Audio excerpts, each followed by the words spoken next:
আপনারা বিয়ারে সহজ করেন না, বিয়া কঠিন করে দিছেন। দেশের মধ্যে জিনা বেবিচার বাইরে গেছে।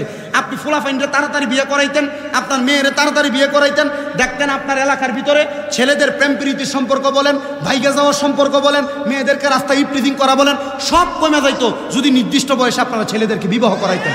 এই মোহরানা সহজ করে দেন না। আপনি আপনার মেয়ের বিয়ের যে 4-5 লাখ টাকা মোহরানা দিচ্ছেন, ফোলা তো দিতে পারতেছে না। এই বিয়েটা তো হারাম সম্পর্কে লিপ্ত হইতেছে। এরপর ফোলা মেয়ে রেডিও যাউরে ফোলা ভাই নয়, এ ফোলা মেয়ে অনের পরে আর মা বাপরে মানে না, কারণ এই মোহরানা আদায় করে নাই ঠিক মতো। কি করেন ঠিক না? এই জন্য মোহরানা সহজ করে দিবেন। আর যৌতুকের চিন্তা না, মোহরানা বেশি করার আরেকটা মাধ্যম আছে। আপনি তো আপনার ফোলা বিয়ে করাইতে গেলে আপনি চান একটা মোটরসাইকেল, আপনি ফোলা বিয়ে করাইতে গেলে আপনি চান 3 লাখ টাকা যৌতুক, আপনি ফোলা বিয়ে করাইতে যাওয়ার সময় আপনি যৌতুক চান 5 লাখ টাকা। তো মায়ের ভাইকে ঠিক আছে আমি 5 লাখ যৌতুক দিমু, লগে 5 লাখ আর মোহরানা 5 লাখ, মোট 10 লাখ মোহর হইব। কথা কন না কেন? এই জন্য এতটুক মনে রাখবেন, নির্দিষ্ট বয়সে সন্তানদেরকে বিবাহ করে দিবেন, আল্লাহ তাআলা আপনাদের এই পরিবারের উপরে শান্তির ফয়সালা করবো। কথা বলেন ঠিক কিনা?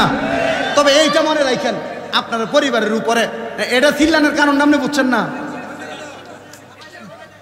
তোমরা চিল্লানোর দরকার নাই, মুরব্বীরা হুইন্না বাইর যাইয়েন। হ্যাঁ, মুরব্বী কইছে সময় এলে বিয়া করাই দিব তাড়াতাড়ি।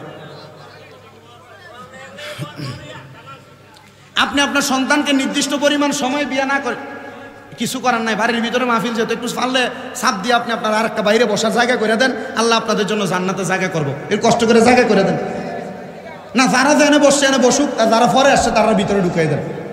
ইসুফ ভাই তারপরে কইব হয়ে দেবো, না হলে বাকঝুক করে খাইলাম, একটা সিরা সিরা 2 জনে করে নিয়ে দেখলাম। কি কোন আপনারা?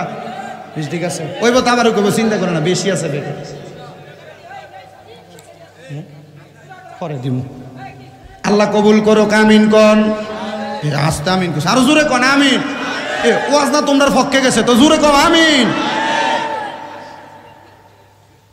তাহলে বিয়া কি সহজ করা দরকার কিনা? বর্তমান সমাজে বিবাহকে সহজ করা দরকার কিনা? আপনারা কঠিন করতেছেন বিদায় ছাড়াছাড়ি, ডিভোর্স বলেন, এগুলো বেড়ে যাচ্ছে। আল্লাহ তাআলা বর্তমান সমাজে বিবাহকে সহজ করে দেওয়ার তৌফিক দান করুন। আরো জোরে পড়েন আমিন বলেন। যারা সন্তানদের মা বাবা আছেন, আপনার সন্তান জিনা ব্যভিচারে লিপ্ত হওয়ার পূর্বে, আপনার সন্তান রাস্তাঘাটে অন্য মেয়েদের সাথে বাজে সম্পর্কে লিপ্ত হওয়ার পূর্বে আপনি আপনার সন্তানকে বিবাহ করায় দেন। বর্তমান সন্তানদের মা বাবার একটা উক্তি হলো, আমার ফুতে এখন কামাই করে না, বউরে খাওয়াইব কি?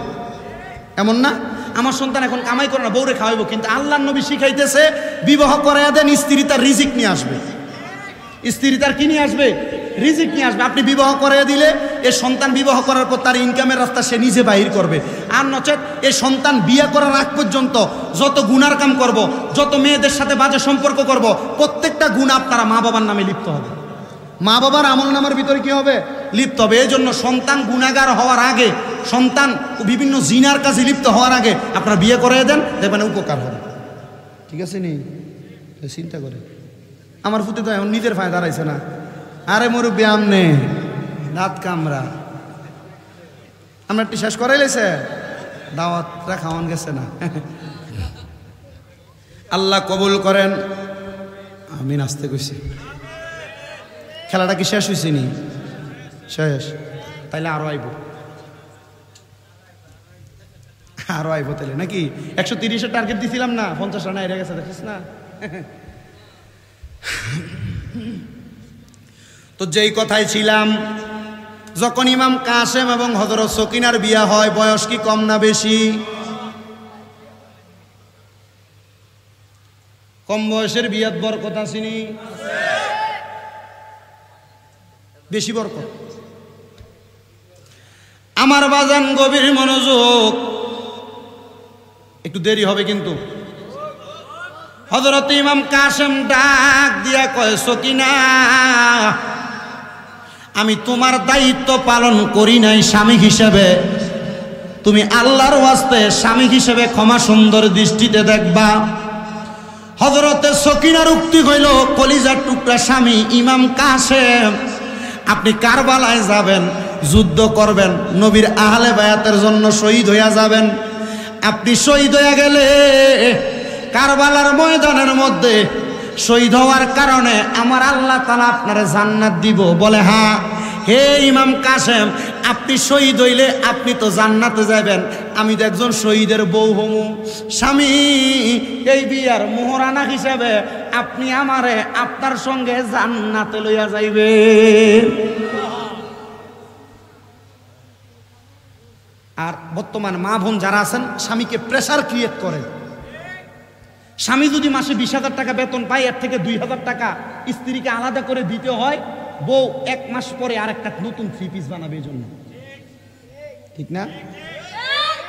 মা বোনদের কাছে বিশেষ করে আবদার হইল, আপনার স্বামী আপনাকে যতটুক দিচ্ছে ততটুকু আপনি প্রশান্তি আদায় করেন। কারণ আপনার স্বামী তার নিজের রক্তরে পানি করে।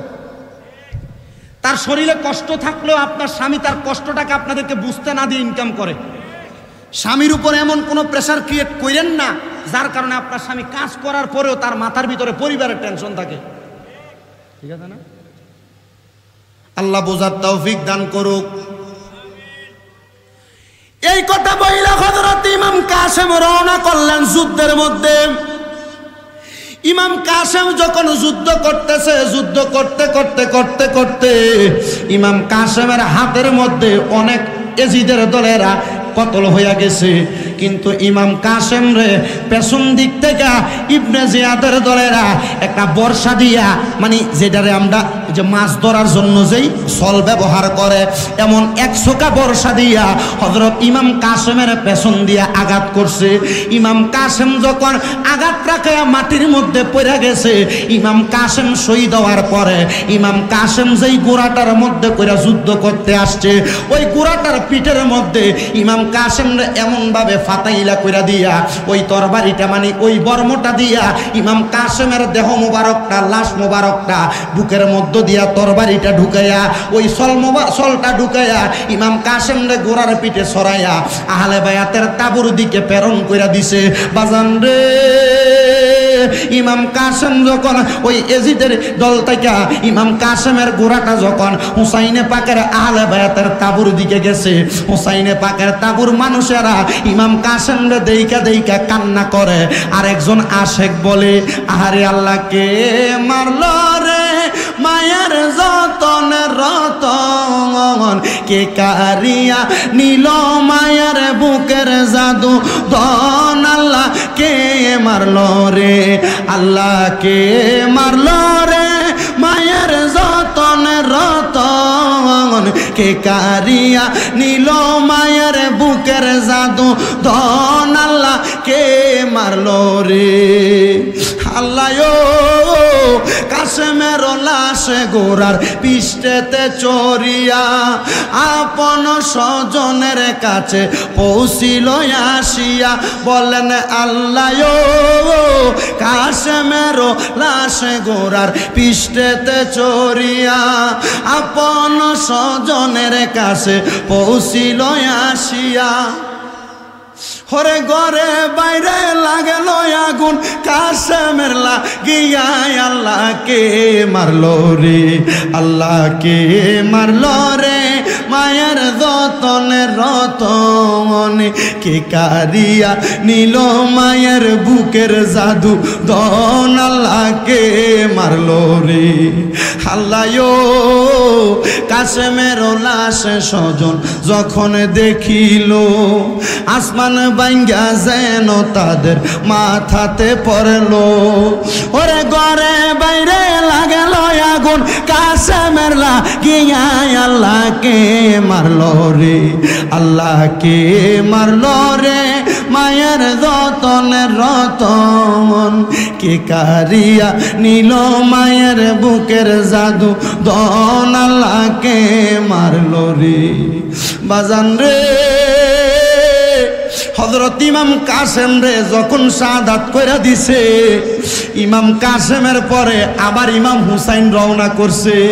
ইমাম হুসাইন রওনা করার আগে ইমাম হুসাইনের সামনে আহলে বায়াতের দলের মধ্যে আরেকজন ব্যক্তি ছিল, যিনি বেশি আমল করনেওয়ালা, যিনি ইবাদত করনেওয়ালা, যার নাম ছিল হযরতে আব্বাস আলমদার।